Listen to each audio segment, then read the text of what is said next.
the small fringe minority of people who are on their way to Ottawa or who are holding unacceptable views. Thank you for the question.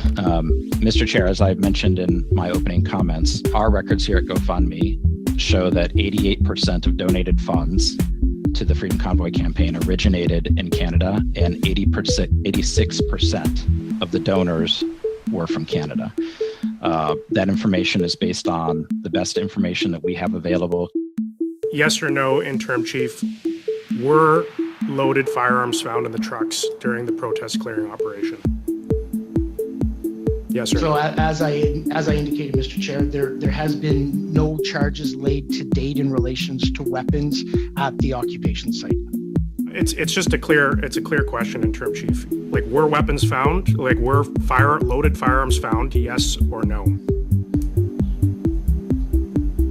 So in relation to no, not Okay. to relating to any charges to this point. Ms. Wolford might know the largest donation that we took on the campaign from a non-Canadian source.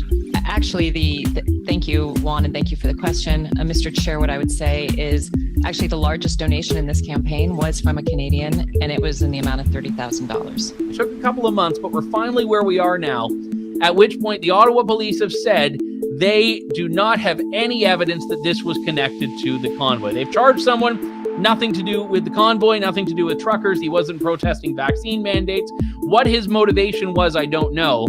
But I do know that all of the people that tried to pin this on the truckers lied. And you know what? When I look around, I have not seen a lot of apologies.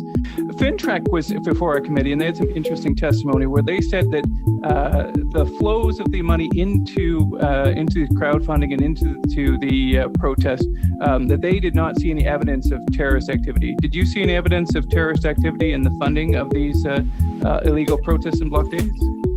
I have not. If you've never been to Ottawa before, you might not know what all these statues mean. You might not understand what they are and how important they are. Hearing the media all of a sudden getting upset and getting worked up over wanting to protect our statue.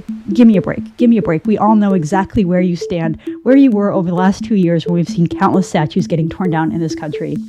As a law enforcement agency with primacy for national security, did you ask the government or representatives for the invocation of the Emergencies Act? No, there was never a question of requesting the Emergency Act. There was a question. Sorry, I don't mean to interrupt, but I'm sorry. So you never asked for it. Do you know of any other police leadership that asked specifically the government for the invocation? No, we actually reached out to various police agencies when there was talk about some of the authorities within that they were proposing, and of course we were consulted. So we were involved in conversations with our partners and with the political ministries. We didn't make a direct request for the Emergencies Act. It was only after we got advice from law enforcement that we invoked